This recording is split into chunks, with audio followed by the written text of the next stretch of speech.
Names, pronouns, and positions, starting with sentence number 2. This, you all grab them. Or something. You all grab the mic, names, pronouns, positions, for Alex to be PFC C2.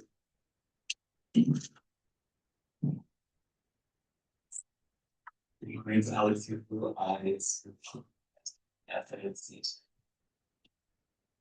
William Taylor, I use him pronouns. Steve C's. Hi, my name is Carter Franks. I'm on Contract Finance Committee and I'm seat 6.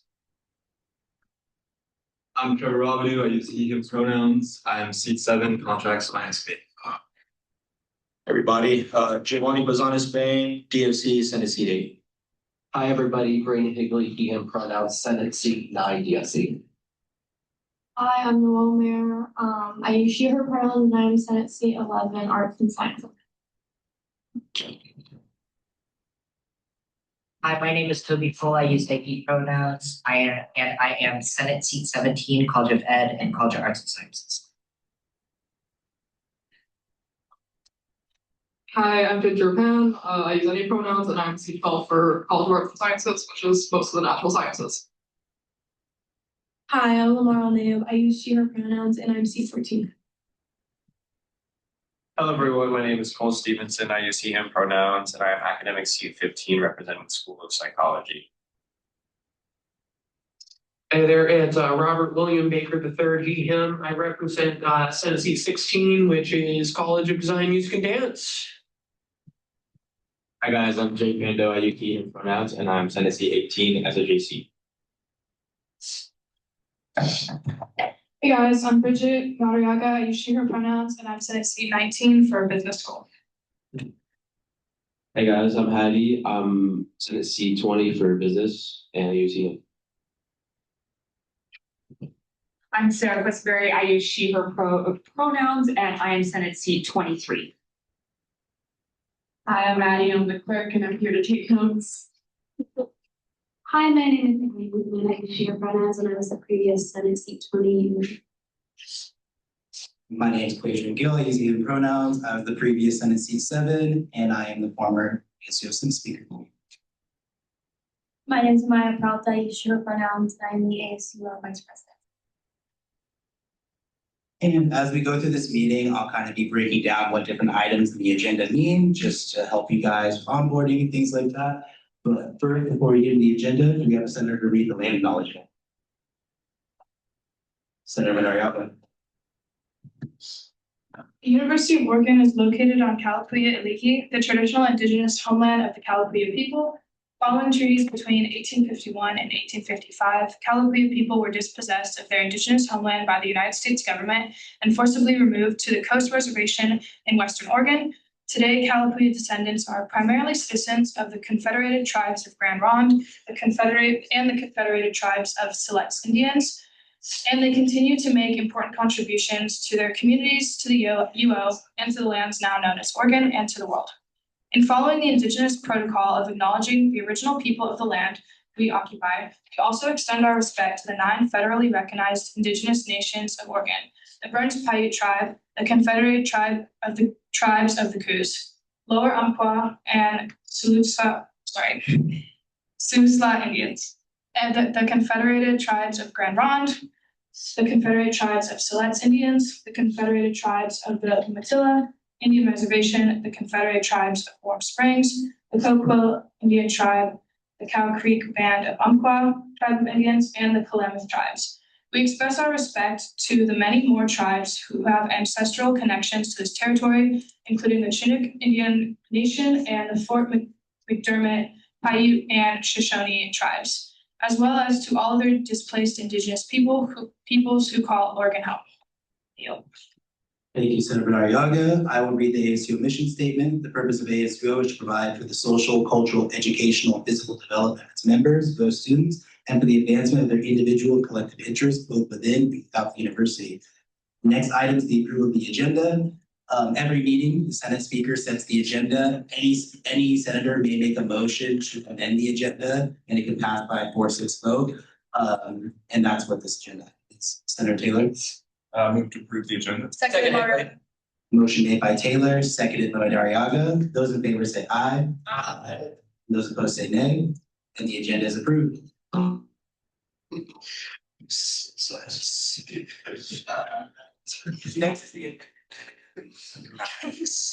Next is the announcements. The announcements period is a time for any senators to make announcements about things they have going on around school. This is a time to form working groups and a time to bring anything new to the Senate. And it's also a time for people not in the Senate gallery to make an announcement. Yeah, a few things. First things first, this coming Friday, the BCC, there's going to be an entire day worth of events. We're going to do crafting. There's going to be free breakfast, free lunch, and free dinner. Please come. Other than that, the catering working group that I've been a part of for the last school year, we finally have a role email. Please teams me if you're interested in actively improving the catering restaurant list. Thank you, I yield. Do you want to elaborate what the restaurant list is? Yeah, so for anyone that's in a club, this is going to be a bit of repeating or refreshing information. But for those of you that aren't, for people that are looking to order food from UO, specifically through SOPs, there's a list that they have, and it's almost 4 years old now.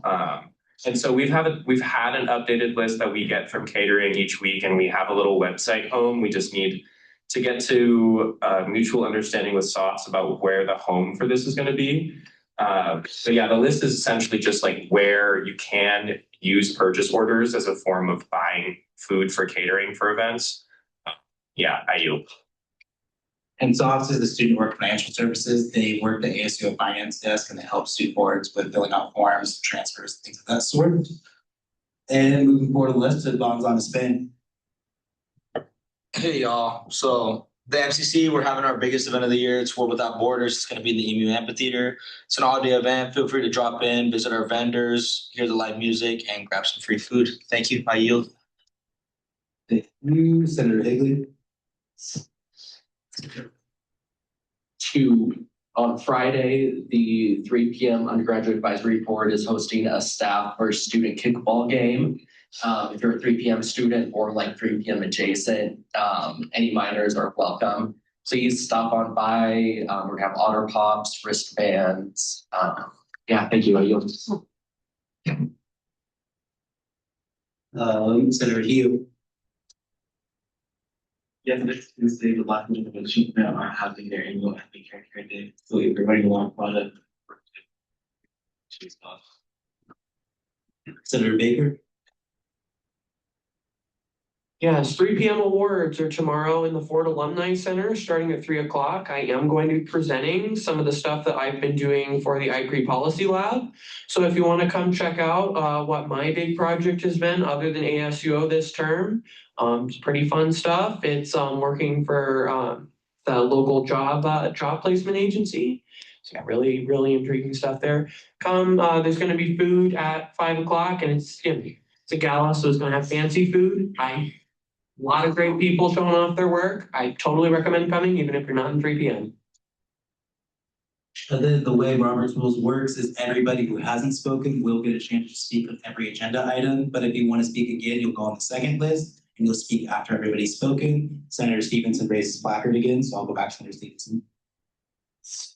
Yeah, for clarification, Senator Bazan Espain, when is the event with the MCC? It's this Friday. It's an all-day event. Thank you, I yield. And then I believe you have a representative from Osborne too. All. Walk around. Hi, everybody, how's it going? Good, how are you? I'm great, thank you, Cole. Congratulations on y'all's new positions again. So excited to see the really cool work in Senate this year. But my name is Sam Broussard. I'm here on behalf of Augsburg students. For some of our new senators, Augsburg Students is a student-run and student-funded nonprofit on campus, and we like to give an update every couple of weeks about some of the work we've been doing. So I wanted to introduce myself. I am serving on this as the state board treasurer this year, but previously held the chair position. I've ran a couple of campaigns for ocean protections New Voters Project. And I was actually at the DFC seat 8 last year, this year. Thank you for this. Oh my God. Osberg's been driving social change at the University of Oregon and the state of Oregon for the past 50 years, starting with auto bill in 1972. And in the recent years, the past like 3 or 4 years, we've passed 8 bills, including the 1% for wildlife bill, wildlife crossing funding, banning crazy pesticides from fast food chicken, a statewide plastic bag ban, 2 right to repair laws giving students the right to fix their own laptops, iPhones, technology, and also electronic wheelchairs, and a couple other bills. We've also hosted a ton of events on campus, so food waste and ocean summits, which are just like really cool events where we invite local legislators and experts in the field and train students on how to advocate for these issues. Fashion swaps, weekly tabling, election outreach event for reaching 12,000 voters. And then this year, our students voted to run 5 campaigns: protecting bees, the New Books Project, food waste and student hunger, hunger and homelessness, getting plastics out of our waterways. Also, we're working a lot on like textbooks and some other issues. Yeah, if anybody is interested in collaborating or has an issue that they're interested in working on, come by to a meeting, reach out to me, reach out to our Kat, our chair, who will definitely be coming by this next year. Thank you all so much for letting me talk. Awesome. Thank you, Sam. We appreciate all the work that Osprey does in the state and on campus. Thank you for coming and sharing. Moving forward in the public forum, this is a period where students can come and speak uninterrupted for up to a minute, talk about issues happening on campus. The difference between this and announcements is forum. Technically, we aren't able to respond to the things that are said. It's a time for students to come and air out their grievances if they please, and not a time for back and forth arguing. Do we have anybody for public forum? All right, we will move forward then. Into financial business, currently surplus sits at $140,558. Unallocated reserves at $11,973. And for the new Senate, you will get your new surplus numbers from or after July, mid-July or so is when you'll get the new surplus numbers that you operate in the next fiscal year. Surplus is all the unspent money from student orders from the budget that previous was active. Moving forward, we have no transfer requests and surplus. We have the Blossom Empowerment Project. Did we have a representative from the Blossom Empowerment Project? Senator Madariaga or Senator Stevenson? I move to table the request for the Blossom Empowering Project. Motion made by Stevenson, seconded by Questenberry. This is how we get items off the agenda. If no one's here to present, for an altering of the agenda, it requires a vote. And so this is going to table. All those in favor say aye. Aye. Those opposed say nay. And we'll now move forward into new business. First up, we have presentations. I was going to give a quick presentation on the Senate rules, run through each rule, actually change. Once the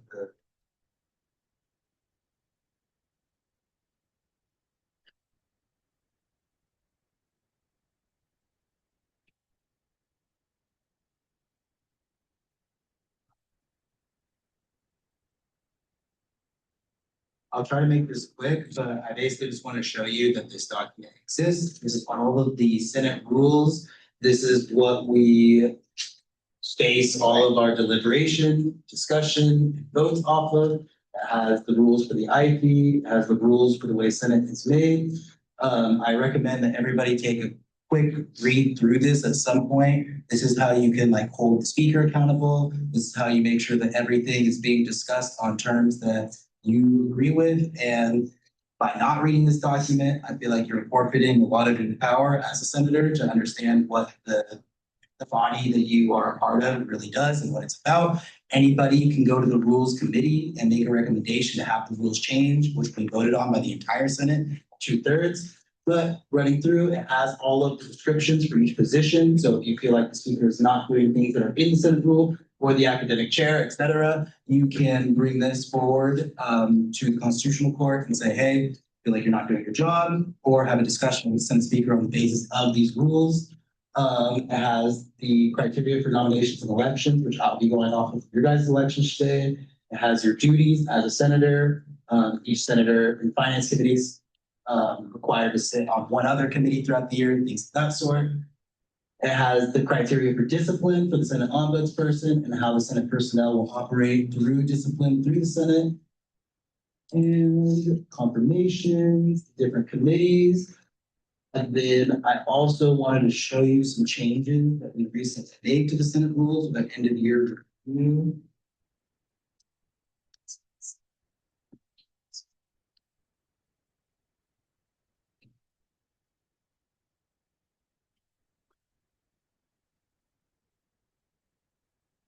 I didn't exactly set a script for how I'm gonna present this, but I just wanted to show you that we recently made some changes. Some quality of life things that we base, like anything that we don't do currently, we voted to eliminate from Senate rules. We also gave the speaker a little bit more ability to set the criteria for interior committees because it was a long, strenuous process to fill committees and only being a year or two in Senate, being that current practices. And the academic committee in UO Senate, the academic committee chair will be responsible for nominating the candidates for UO faculty senate. There'll be academic committee senators that sit on the faculty senate. The academic chair will set the nominees and the entire Senate will vote on them. That was a process that was briefly outlined in the Senate rules, but we made it much more clear. The academic chair will also be one of those people sitting on faculty senate, and they'll be giving an update every single week on what ASU has been doing to the faculty, the provost, the person president. And if anybody has questions, too, just raise your placard. Also, this is on last week's agenda, which if you just scroll down on the agenda, you can find it there. It's the end of year. And I'm showing you in the documents they haven't officially been added. It's rules yet, we just approved them last week.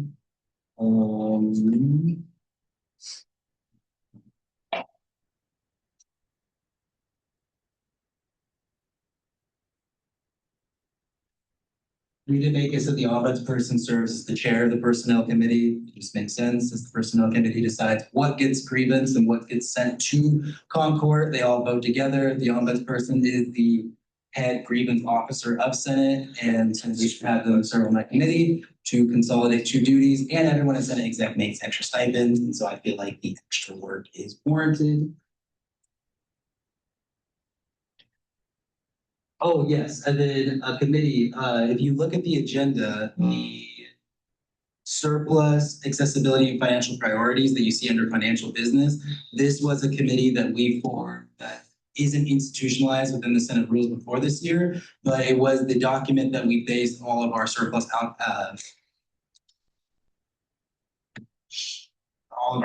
allocations on. And it really helped us this year. We had a year where we had less surplus than we've ever had, and a lot of orgs had big aspirations that fell under more achievable standards from the previous surplus amounts. And we essentially capped as a Senate how much orgs could spend on travel and things of that sort.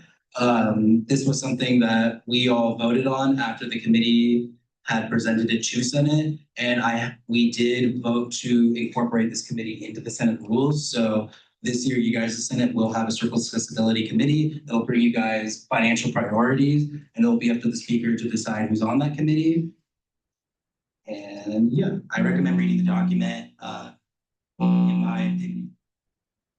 In my opinion, it was definitely one of the most impactful things we did all year. And like, once you approve this document, people can still vote on things that are outside the priorities. This just set a groundwork for which we debate upon instead of being out in the open and not being any sort of groundwork. And those are really the biggest changes.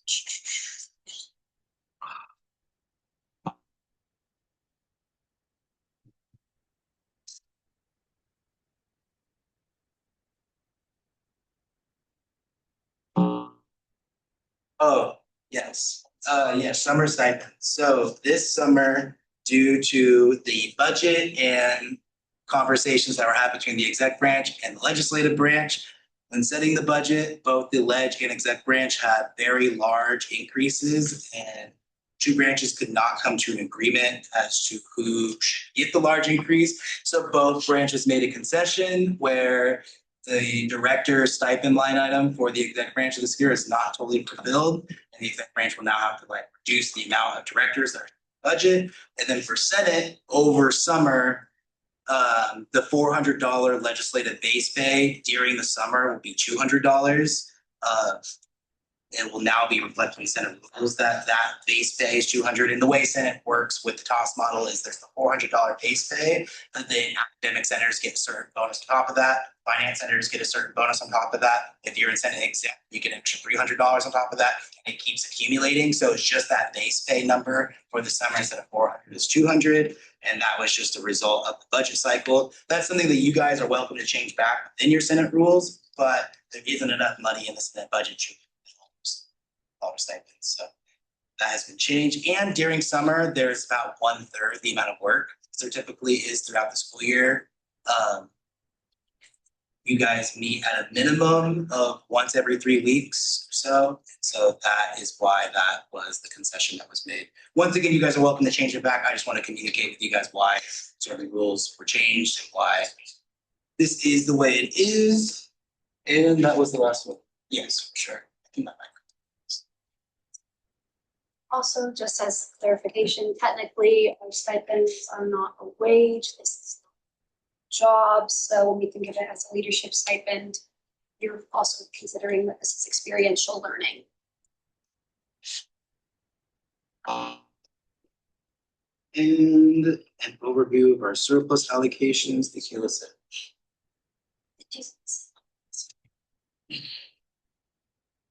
Molly did go over this briefly in your guys' training, I heard, but now that all of you guys are here in your audience, to show you what last year's Senate spent our money on, just to show you guys how spending can look at the end of a year. And it's very easy to approve everything that comes in front of Senate, but and like not feel like there are real dollars that are being spent as you vote on them, and they dwindle. But this just kind of gives you a visual of what this year's Senate's money on.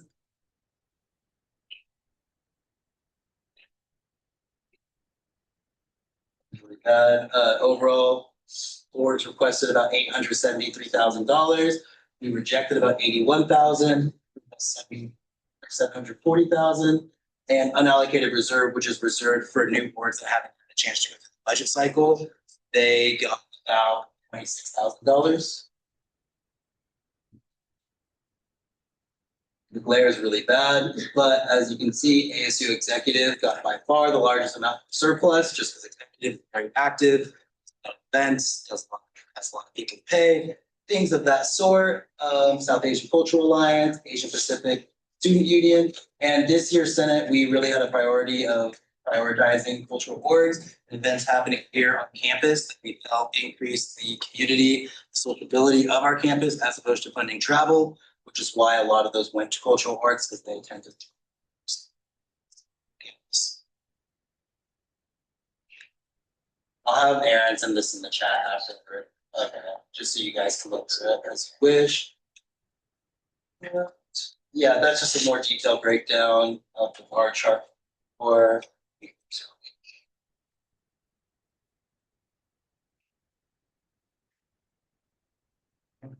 New York funding.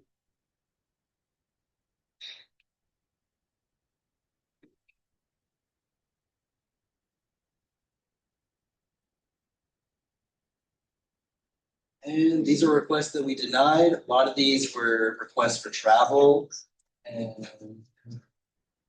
things that we just simply forward.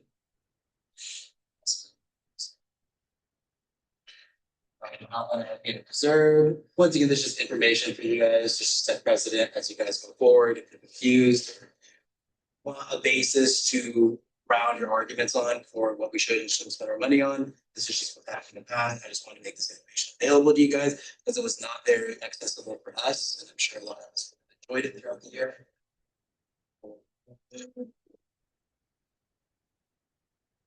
on campus versus travel. On campus events are 30%, others at 61%. That doesn't fully include travel. Some of those are like private events that orgs held or just like meetings that required food. So the 31% was like things that you could see in the Memorial Quad, things that you could see in the India Green, things that were very just visible out there and accessible to all students.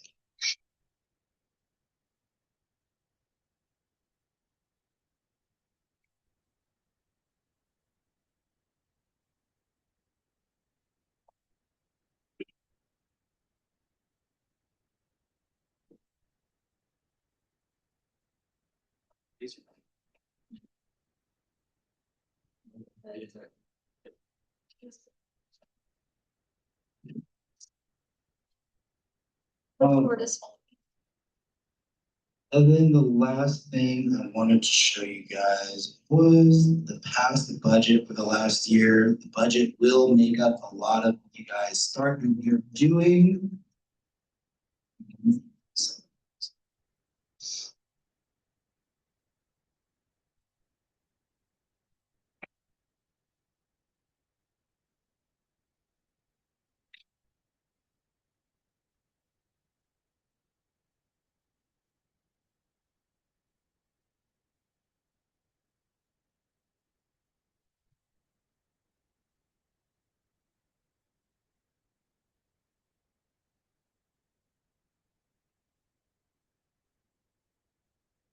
So if at any point people have questions about like how we formed our financial priorities, or why we made for certain decisions that we did for surplus, you're welcome to reach out to myself or I'm sure many other previous senators would be happy to talk about.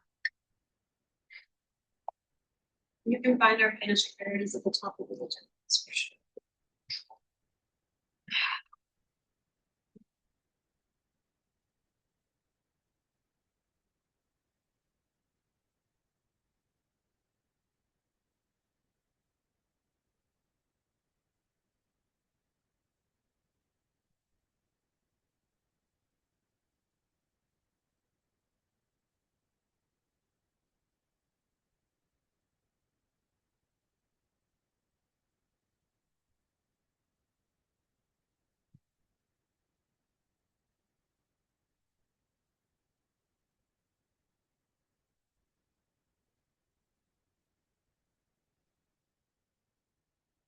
Okay.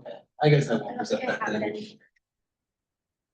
But basically, as the budget season goes on, you'll set benchmarks for your guys yourselves at the beginning of next school year. Those benchmarks are basically the groundwork for which each committee will build their budget off of.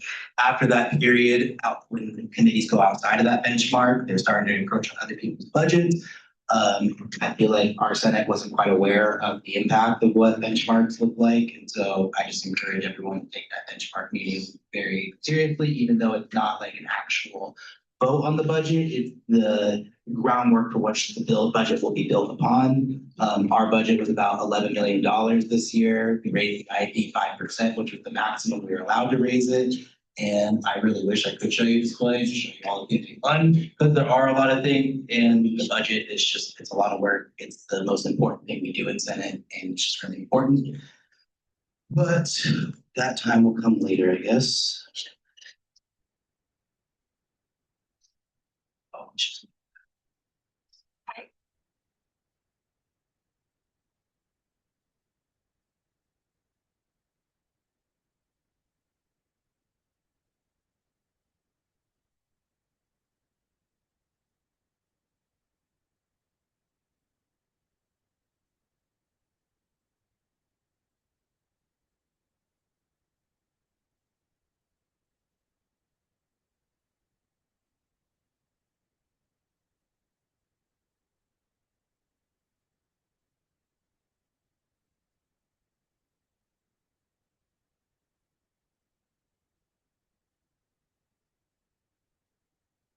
I just wanted to show you.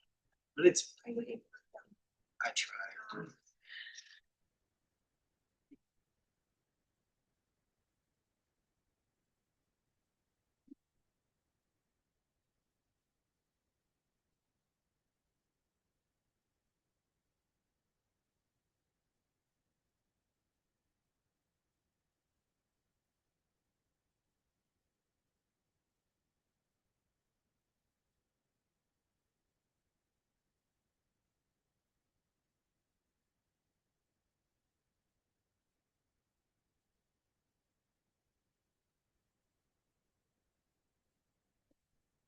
Go.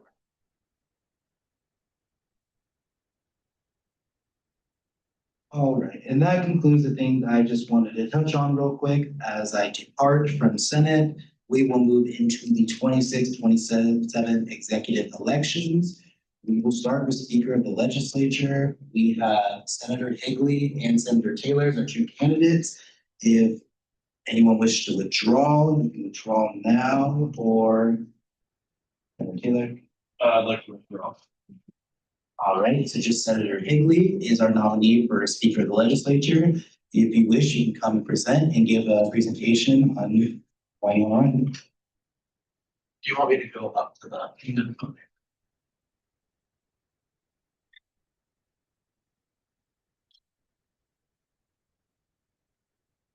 Hey, it's all right. Okay.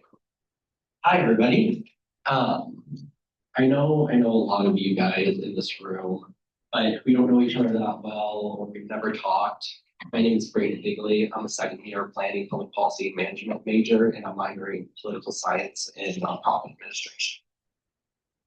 For as long as I can remember, public service has been something I've been interested in doing and have loved doing, and I've tried to fulfill my time by serving people and serving my interests.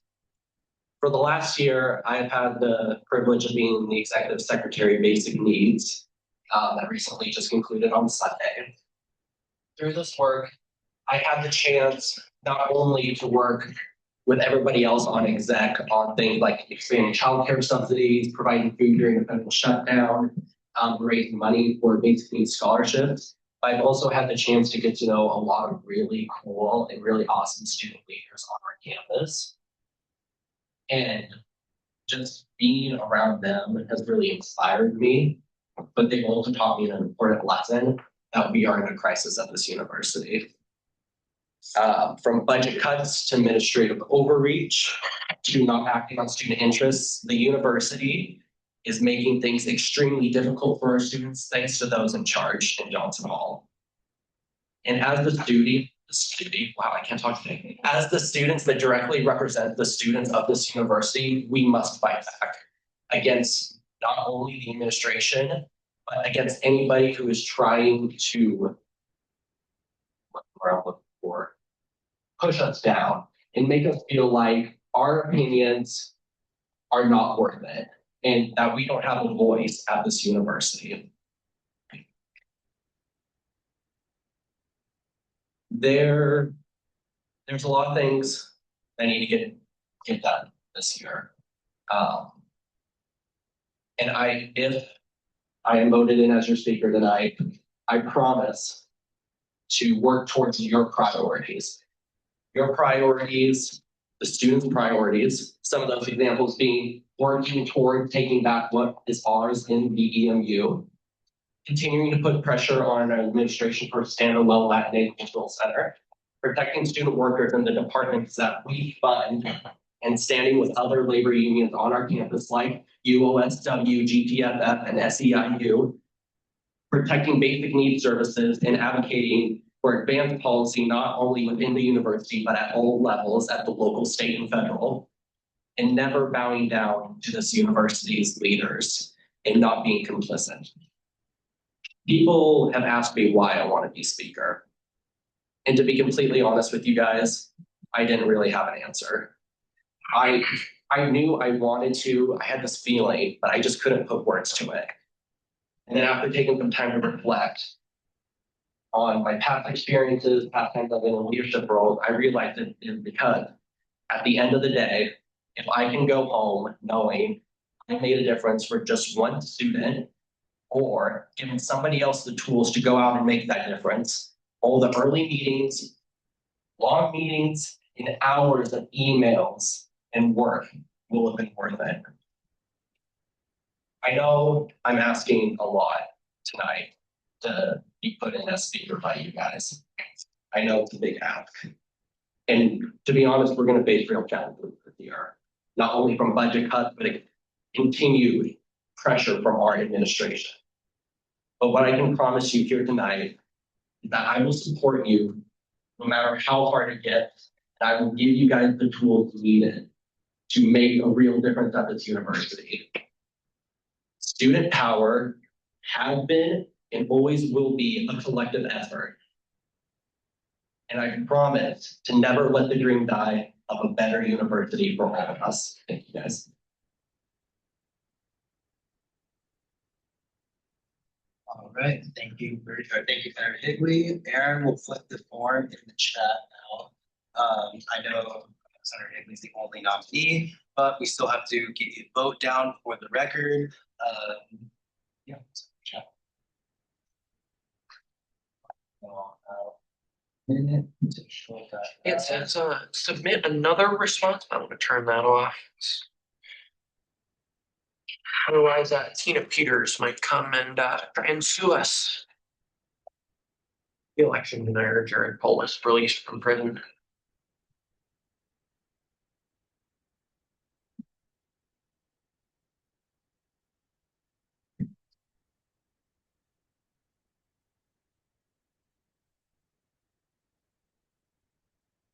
Do that on the others.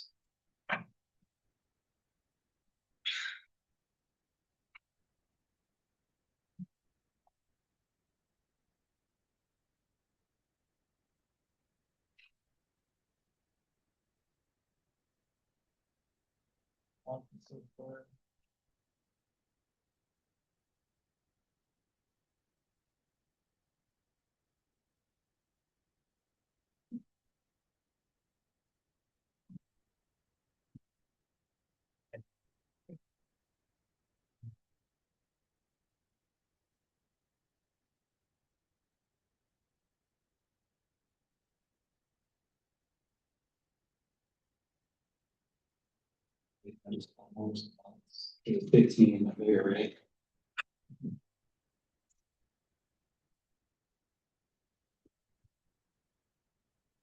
There we go, 15 responses, 100% to Senator Higley. Congratulations, Senator Higley.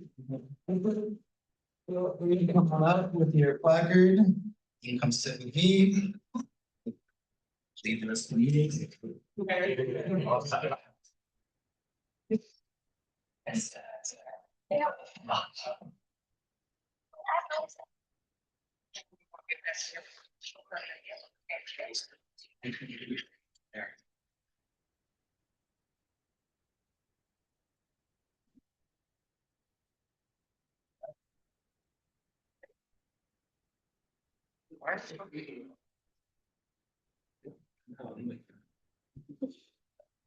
All right, next up, we have Deputy Speaker of the Legislature. Our nominees are Senator Pando, Senator Taylor, and that is it. I'll let Senator Pando go first, and then we'll hear from Senator Taylor. I would like to withdraw from nomination. All right, another uncontested, Senator Taylor. We will, oh yeah, you can come up and present.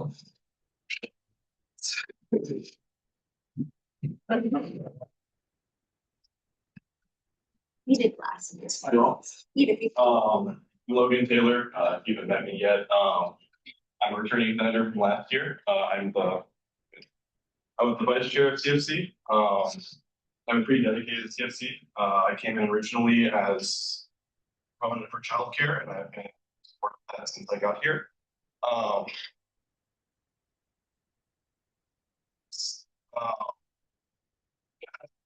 There is kind of procedural backbone in the Senate. I believe that my financial knowledge and experience as a vice chair will be really helpful. Likewise, my experience handling budgets, contracts, advocacy work also will be really helpful for this role. And I believe that I will be an asset for you guys. So I'm asking asking questions and such. Yeah. I think this year I want the Senate to be or processes to be as productive and functional as possible. I absolutely support Speaker Higley and his needs. Yeah. I hope.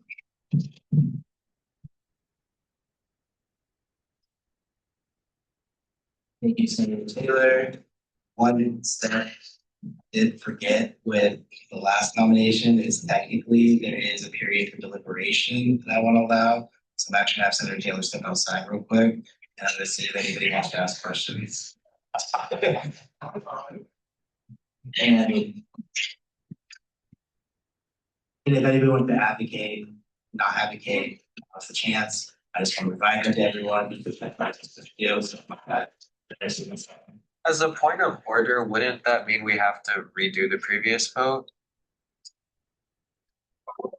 Technically, Senator Franks. Can we vote to suspend the rules? We shouldn't suspend this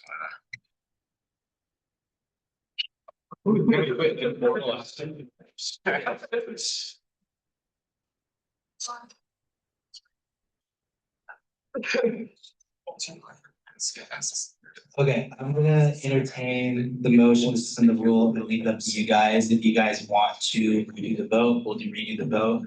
But if not, no. So I'm gonna take that as a motion to suspend the rules. I motion to suspend the rules. Second. Seconded. That mean that. Yeah, he would have to come back. We're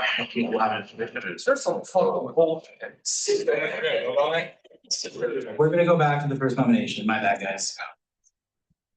Okay, so motion to suspend the rules on the floor. Those in favor of suspending the rules, which would mean we redo or we don't redo the vote, a motion.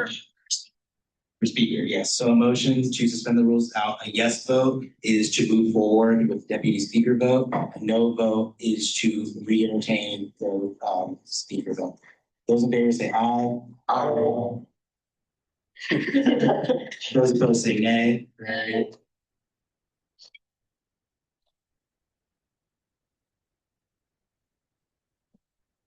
We'll rule to keep the result of the speaker vote. So now we'll move into the deliberation over subjects. My bad, guys.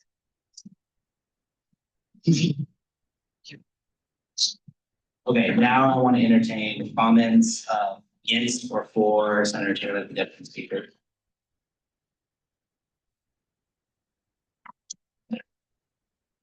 Yeah, I'll advocate for Senator Taylor. I think he's very experienced person of power in the Senate in the past years. So I think he'll be a great deputy.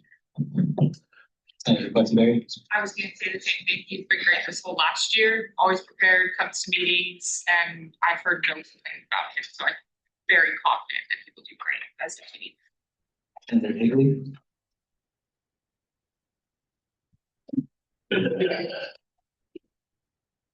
Yeah, I just want to echo what Senator Pando and Senator Questenberry said. I've had really good conversations with Senator Taylor over the last year, and it is clear that he's committed and will do anything that's ideal. Senator Hugh. I say anyone's name wrong. Oh, yeah, Morgan was very helpful to me as a student through when I was trying to research and that's how we can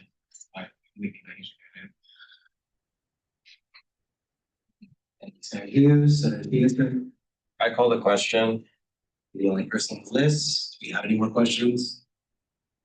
All right, we'll move forward with our votes and now we'll send the form out. All y'all to vote.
There we go, 100% of the votes are in. We could pull Senator Taylor in.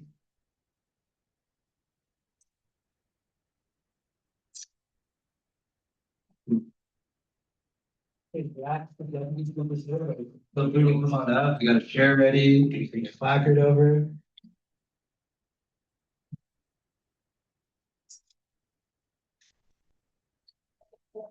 Send it with me.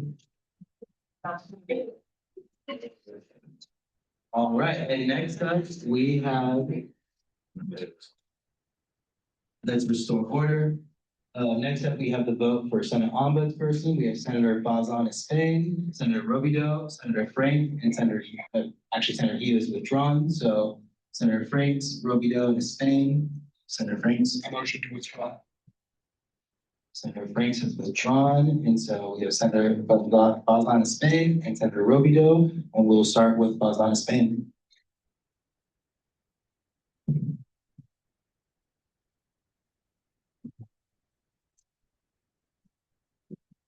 Hey y'all, as you guys know, I'm not one to prepare a lot of speeches, but I feel like mine came out best like that. Yeah, just really quickly, I just kind of wanted to talk about the things that I've done just in 1 year as a sophomore here at this institution. For those of y'all who don't know me, hi, my name is Gio Luzon. Apart from being the new DUC Senate seat 8, I'm also the president of the Latin American Alliance and soon to be former Racial Justice and Access Engagement Coordinator at the MCC. But some things that I've done, especially in the MCC, is advocate for SWANA and MCC autonomy over our centers. We've seen, we passed a resolution on it. I can go on about talking about it, but let's not waste that much time.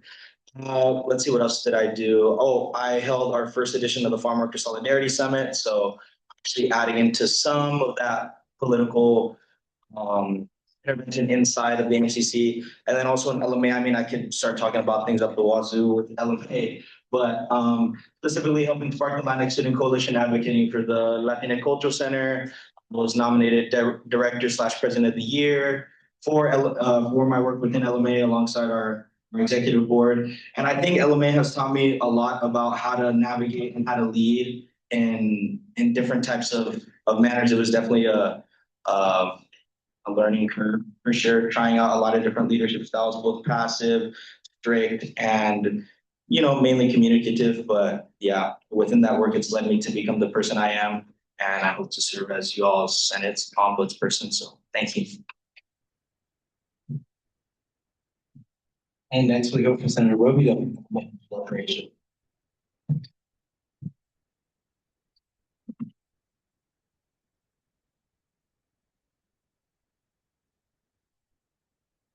Hello. Can everybody hear me? Okay.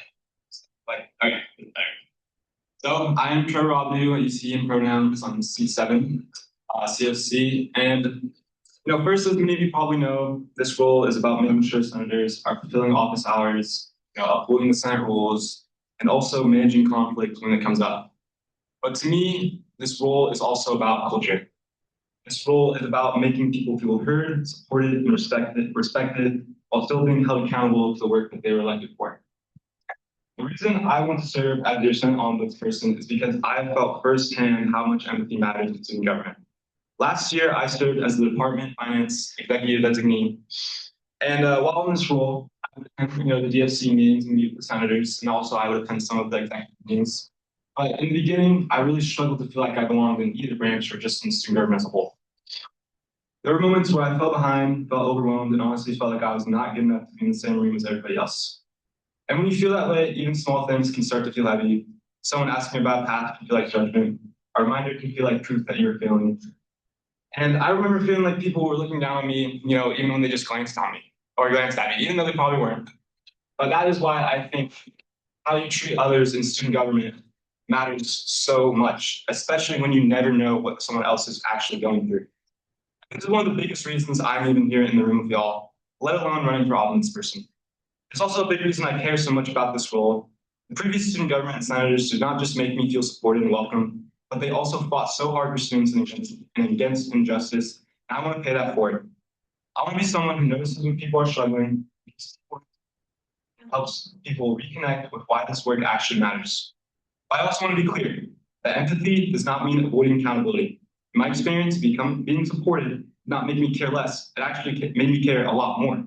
When people reminded me why this work mattered and pushed me to show up, take on more, and become more invested in serving students.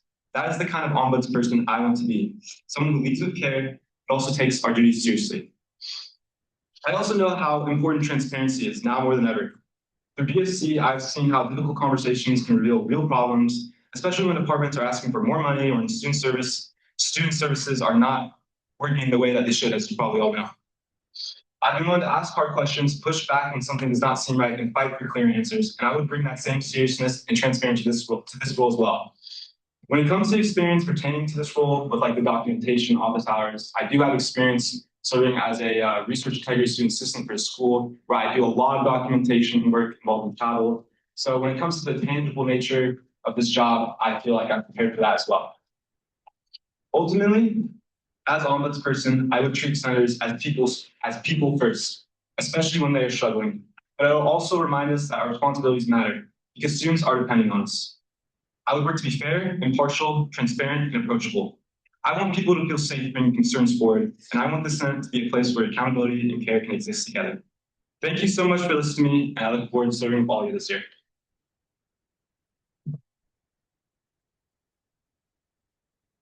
So much. We'll have Senator Gonzalez Spain and Senator Romito step outside, and we'll open the floor for deliberation.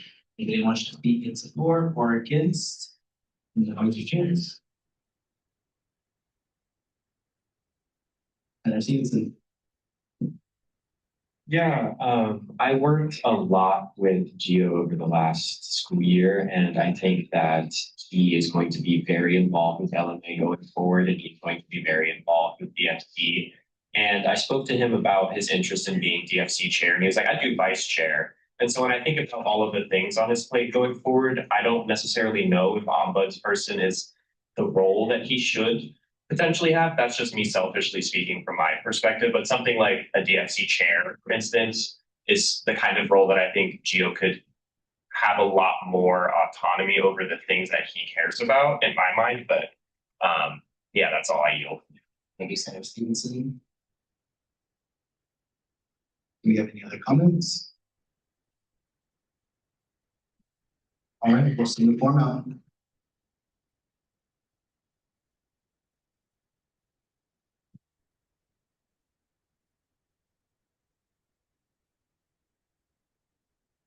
Yeah, I also want to speak on behalf of Gio because I thought other people in here would do that immediately.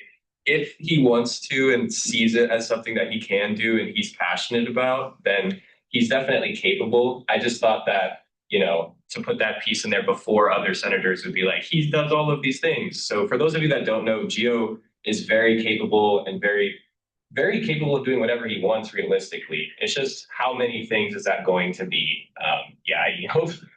Senator Franks. Never mind.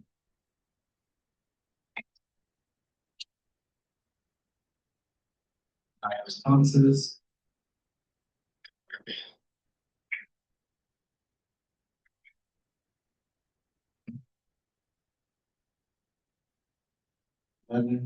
Well.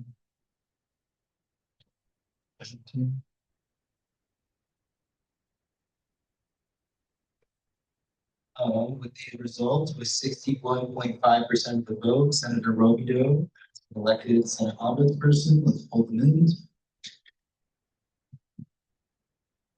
Oh shit, it's time.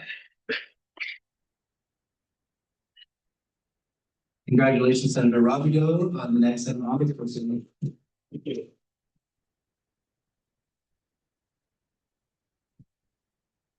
And next up, we have the Senate Treasurer.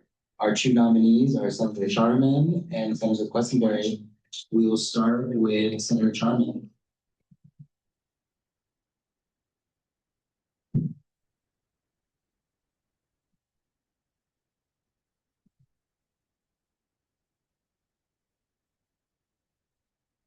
Hello, my name is Patty, and I'm excited to serve as your seat representative. And today I'm running as your ASUO Senate Treasurer because I believe that I understand the financial responsibility of this role deeper with the help in my past positions as both the finance chair for MSA and ASA, as I feel like a few of you may have seen me come for Senate meeting or surplus multiple times. On top of that, over the past year as a CFC at-large member, I work directly with my fellow colleagues to ensure students on campus have the resources they need, such as the Peace Health bikes on campus, legal services, as well as those Uber vouchers that you guys receive in your emails. I've also reviewed special requests and communicated with these orgs to ensure compliance and transparency, which are all skills that directly align with the treasurer's core responsibilities. I have knowledge and have been in the presence of surplus and transfer requests during Senate, and I understand how critical it is to provide timely and accurate assessments of our finances. As treasurer, I will of course provide our clear weekly reports detailing the status of surplus, over-realized funds, and our Senate program budget, making sure our decision-making is always based on real-time and accurate data. One of the most important tasks of treasurer is to explain financial information clearly, not just to finance committee members, but to all senators, all ASUO members, and anyone who is curious. Communication is my number one priority when it comes to working alongside others, whether it's breaking down how to read a ledger or walking the senator through a funding proposal. I will make sure that everyone at the table is empowered to make smart financial decisions, especially when information is unclear. From my role in managing over $30,000 as the chair of finance for both MSA and ASA, I've gained valuable experience with budget management, record keeping, and meeting financial deadlines. And I know how to track funds, understand how ledgers work, and budget for certain events. Thank you guys for your time and for considering me for this important role. I'll be honored to earn your vote as ASUO Senate Treasurer.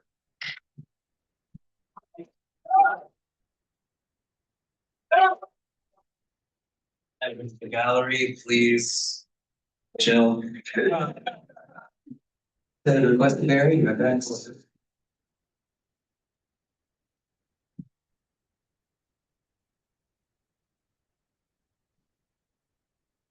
All right, hello, I'm Sarah Questenberry. I am a law student as well as a master's of public administration student. I'm one of the two grad reps here, and I've spent the last year working here with the Senate, coming every Wednesday, hearing financial requests. And then I also participated in the budget cycle this last year, both at the Budget Bonanza as well as all the various PFC, DFC, and CFC meetings that I attended. So I'm very aware of what goes on for ASUO. And beyond that, I've also received graduate level training in budgets as part of my Master's of Public Administration education. And those classes were very interesting in that now I know how to use Excel way better than I wanted to. I also, during my undergraduate career, I was the treasurer for a couple of different organizations during my undergrad.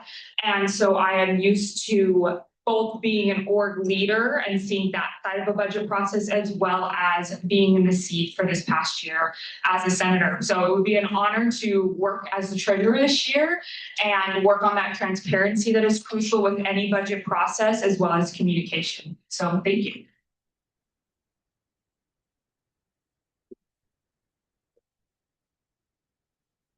Thank you, senators. We'll have you both step outside now, and I'll open up the floor to deliberation.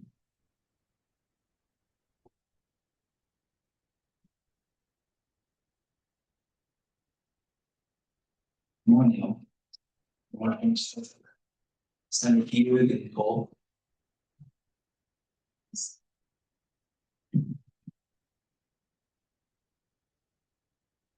A lot of people from money for here. I think it's really important to have student work leaders, student work council student work leaders managing our entire budget and last year has been through this process before on the other side of black housing. So yeah. Thank you, Senator Hughes. Senator Cole. While I'm very impressed on what Senator Questenberry has worked on previously, I am worried about capacity. They did say that they are both a law student and a master's student, if I'm correct. And I know that those have a very high caseload. So I would be hesitant to, especially with this larger of a deficit for this year, I'd be hesitant for them in treasury. While I do think they're qualified, I do think that there's concerns about capacity. Well, to clarify too, she's a former master's student, graduated master's, but still a law student, so. Senator Daryaga. Yeah, I just. Are we? Okay, sorry, oh my, felt loud. Okay, yeah, so I wanted to advocate for Sarah, because I know she is, obviously being in law school is a lot of work, but she's shown up for Senate for the whole entire year, and she's definitely been someone that I've relied on a lot. Yeah, she's very reliable. She's always here. She shows up. I see her in the office as well. So I just know even she was a law student as well last year, and she still put in all the work for that. And obviously she didn't have a Senate executive position last year, but it seemed like she already put in more than her share. So I definitely think she knows.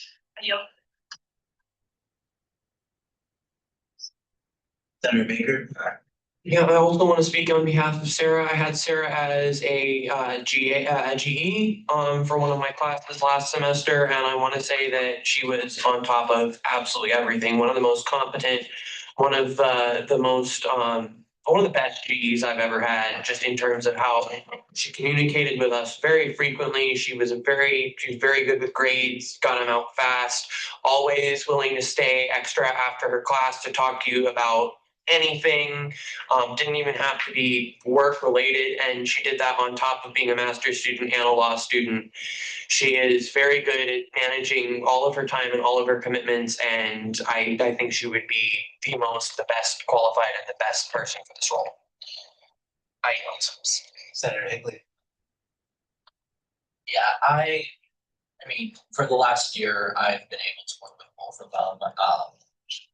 I will say that I have had more interactions with Senator Questenberry.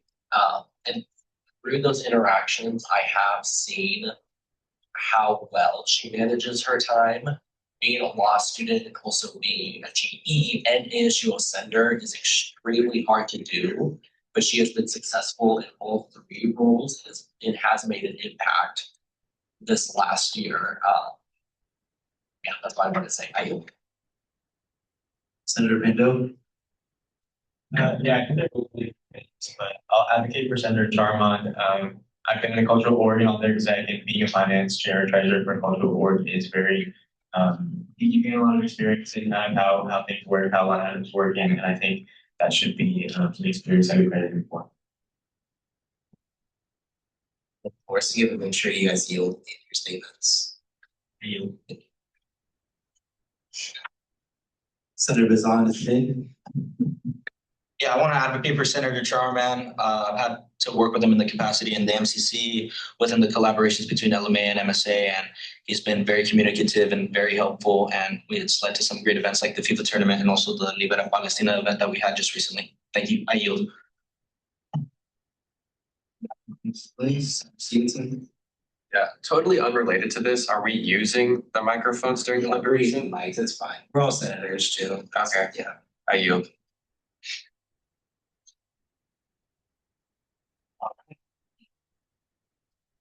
Someone would need to yield to you, Senator you. I like to definitely cool advice with Hattie. But I would definitely like to advocate for, working with Sarah, she's a great senator, and I think she did great in the role, but where I advocate for Hattie more is I think we did see him come in for surplus a lot, and working with him, especially behind the scenes, I would help him with his request. He's a great board leader regardless, but also being that kind of role. I think it was like Jason, like working with the line items, he was really great with that, and like he already had experience. And why I feel like it'd be a great treasury is why I work on requests with him and me doing the forms like the IBANs and all the other stuff that no one else sees. He was actually with me, like I was just showing him just to like show him, and so he already has that experience, and I think that's something great he could tackle heads on and get to running with that. But I yield. Thank you, former Senator Perez. Senator Rubio. Yeah, I guess I would like to express my concern with capacity being a law student, especially when I think like with the budget process, I also know how like it's a long process. There's so many meetings and stuff like that. I think the people who helped me the most last year were people who had the time to go to a lot of these meetings and educate themselves on it. So I think I might prefer someone who has a lot more capacity to go to meetings and stuff like that than someone who is very busy. But yeah, that's my thoughts. I yield. That's the concluding speakers list. Senator Hughes.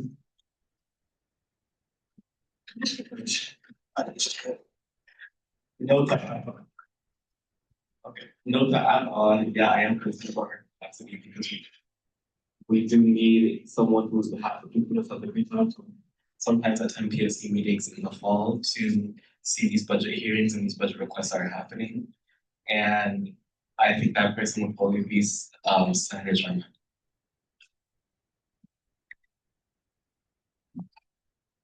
Senator Stevenson. I call the question. You're the last one on the list. I think it's healthy debate with positions like this. And just so people who don't know, calling the question means that's a motion to end debate. So at that point, we instantly vote on whether we want to end debating at that point. But he's the last person on the speakers list, so as long as no one else wants to hop on.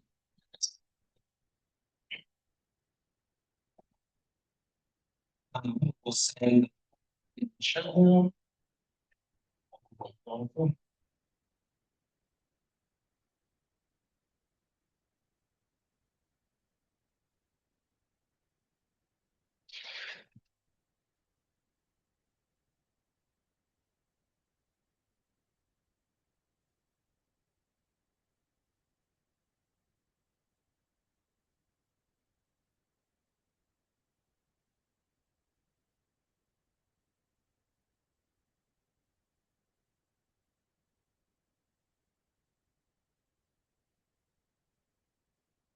And with 57% of the vote, Senator Charming wins. We will call them in now.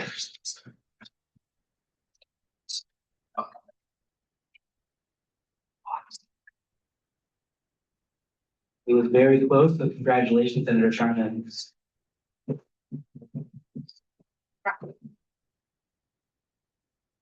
Next up, moving into the academic committee chair. Our two nominees are Senator Madariaga and Senator Pando. We'll start with Senator Madariaga.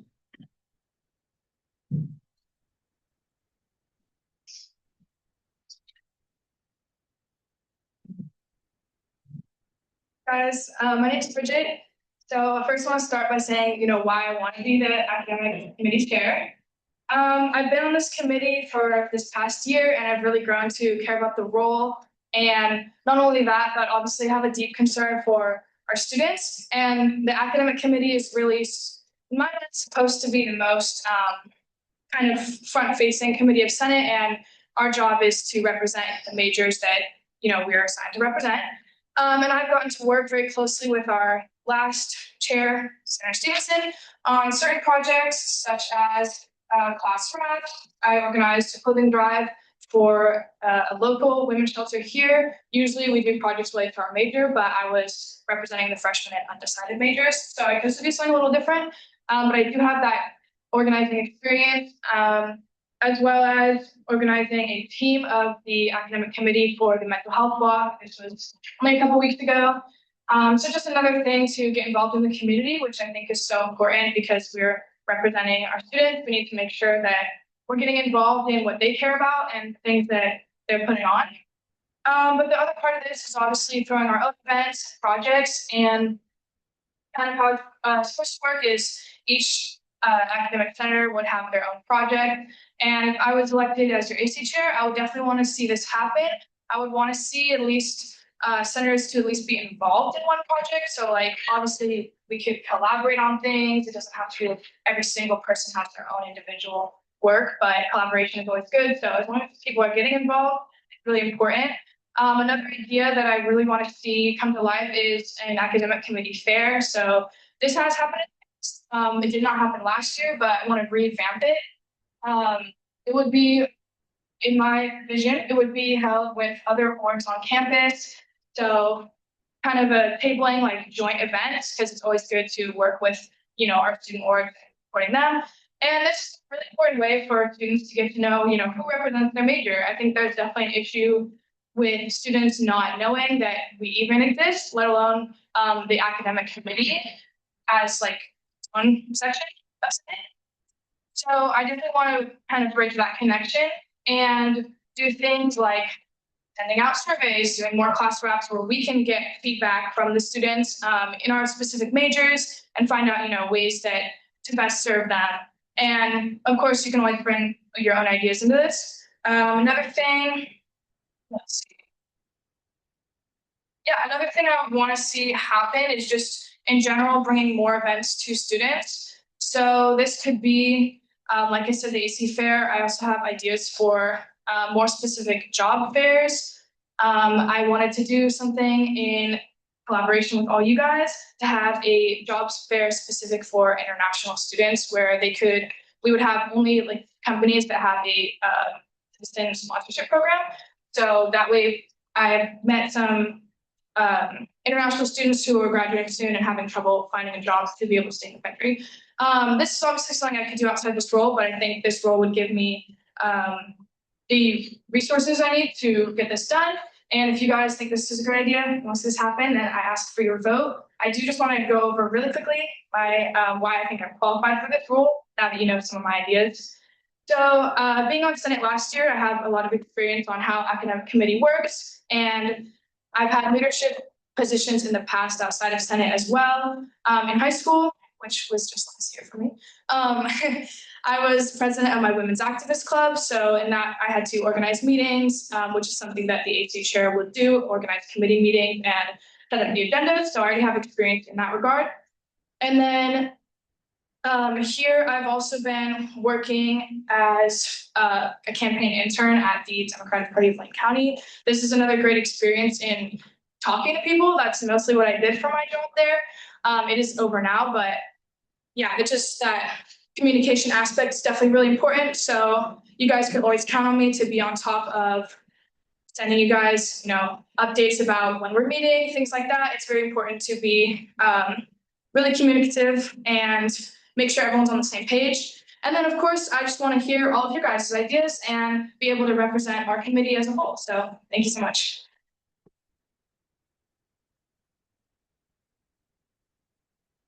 Senator Pendo.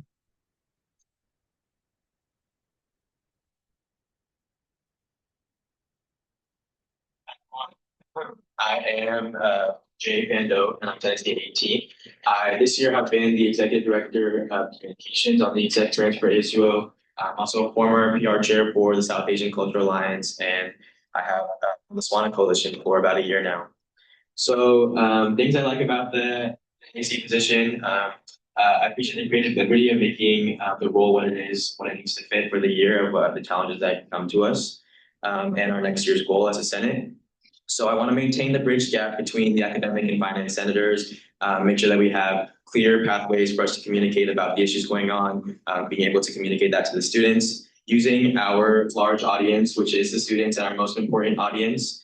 I want to get those powerful voices and testimonies heard from each student in each major. I think that's super important. We run and we do all this work for the students. So having a personal connection with them would be super important to me. And this year as comms director, I've had to be highly aware and educated on what all is happening in ASUO and on campus with everything that's going on that's affecting students with budgeting, with scholarships, with even the problems we've had with administration. So through all that knowledge, I've been able to communicate to the students in their language, which has been a skill that I've acquired this year, which is, I think, really important for us as academic senators as well.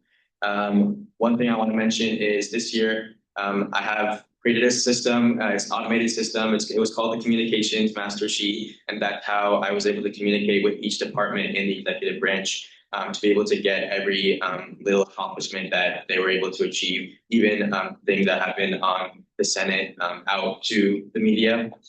And I would like to do something similar for the academic senators to have that channel between other finance senators to be able for us to take it to our specific school and major and share with them as well.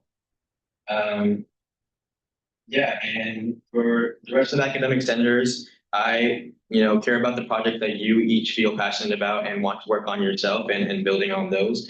And I also want to bring the success from we were able to achieve this year from my team. I had a team of 7 this year, and it went great. And also my experience in the Swana Coalition, being able to start a center that was, being a part of starting a center that was brand new this year.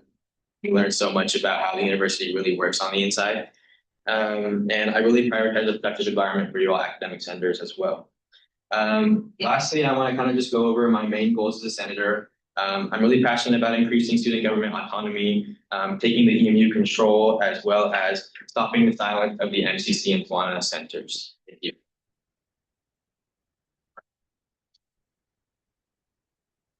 Thank you so much, senators. We'll have you guys step outside and we'll start deliberation. I also do want to comment on the academic committee chair position because it is unique. The academic chair is the presiding officer of all the academic senators. The academic committee is very broad in its scope, and the academic chair really sets the vision, sets the priorities, and sets what academic committee is really going to focus on for that year. So the entire Senate does vote on that position because it is very important, but the academic committee also elects its own vice chair amongst itself and to operate like within its own scope. Everyone will be voting in this position, just to clarify. Any questions? Senator Farzan Spain. Yeah, I definitely want to advocate for and vouch for Senator Pando. I've had the privilege of working with him pretty closely, not only in ASUO and the MCC, but just in general, seeing his body of work as the director of comms and the work he's done within the executive branch. I'm excited to see what he can bring into the legislative branch. And he's managed, a department of 7 people. And although he didn't mention it, he's been a prevalent figure and advocate for also the Latinx Coalition, and is even funny enough an active member in LMA. So he's doesn't just focus on his own scope or his own culture or what's in his wheelhouse. He tries to advocate for everybody, and I see how he would advocate for every single major, not just the SOJC. Thank you. I yield. Thank you, Senator. Senator Robio. Yeah, Robidoux, but it's okay. I don't really care. I would also like to advocate for Senator Pando because I was in exec a lot, and I saw that, from what he demonstrated, he was an amazing leader, and he did a lot for communications for students on campus as well.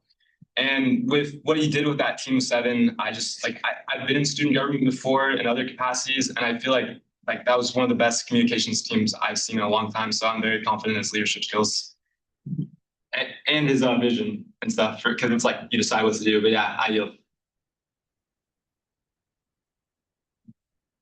Senator Stevenson. Just to give everyone else a little bit of context on the role, immediately into first term, there was a great deal of turnover. And so a lot of what I wanted to do as far as projects immediately turned into hiring people with Adrian and Aaron and others. And I think a lot of what was spoken about was super nice from both of them, but not a lot of conflict resolution. A lot of it was a top-down mentality, which is, to be fair, how exec works and how a lot of other clubs work. But it's not necessarily how academic committee works. If someone here doesn't want to do something, it's just it's up to them essentially. And I think whoever is going to be academic committee chair is going to be a great pick. I love both of them. I just think it might be a little more collaborative than top-down is all. I yield. Senator Fleckberry. Yeah, I wanted to thank both of you two for giving us context on Senator Pando, as I've not worked with him yet. So I wanted to give some context on Bridget, as I have Senator Dariaga, and I have worked with her for the past year. She came in and is very high energy.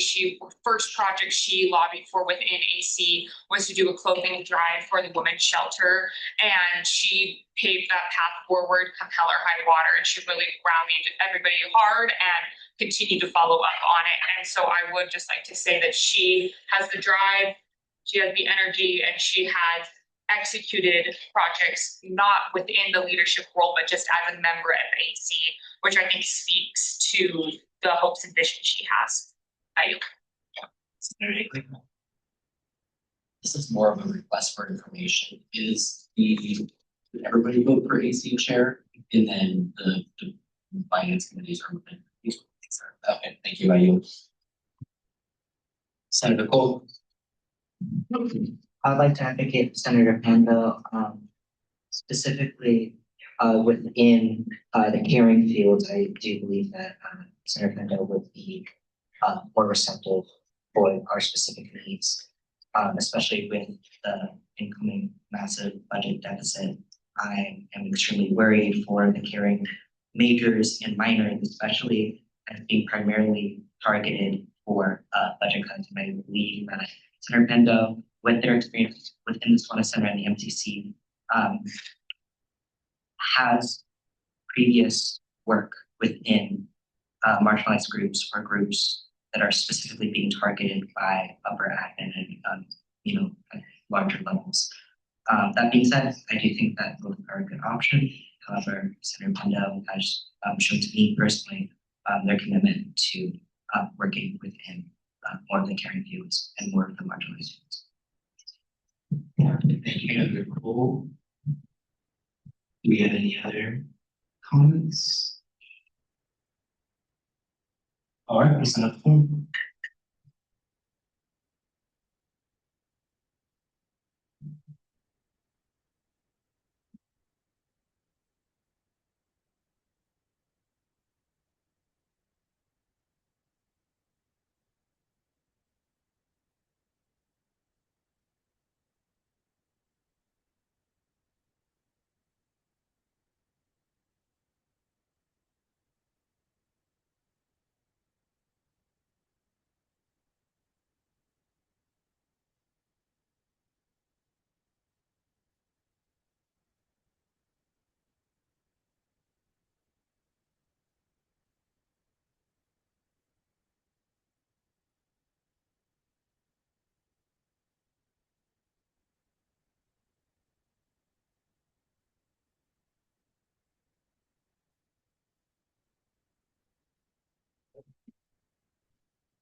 All right, and we have 78% of the vote. Senator Pando wins.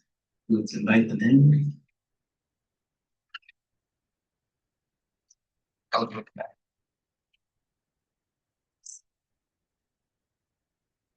Congratulations, Senator Pando.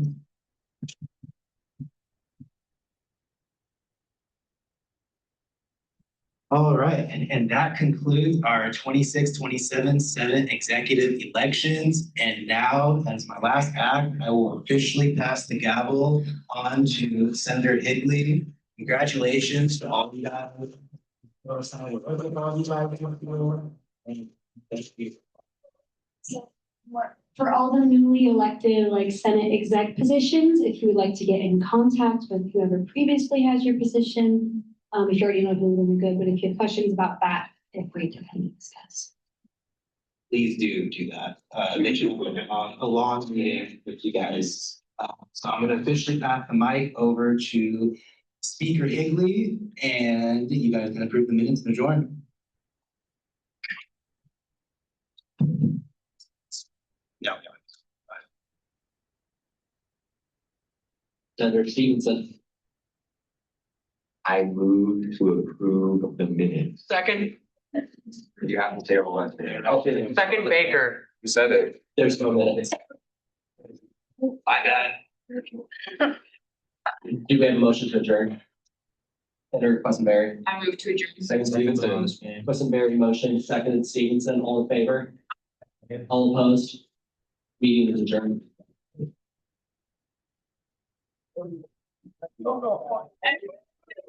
Wait, please lift your chairs all the way up and move your placards down this way. I'll work out. Yeah.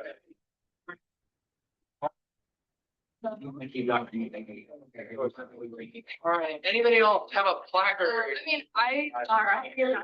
Hey, yeah.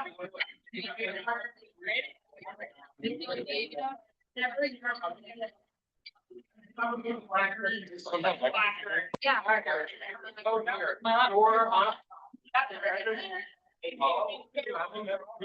Even there, like water. Okay. Yeah. You guys with like the current one or whatever? Like a little. Yeah. Okay.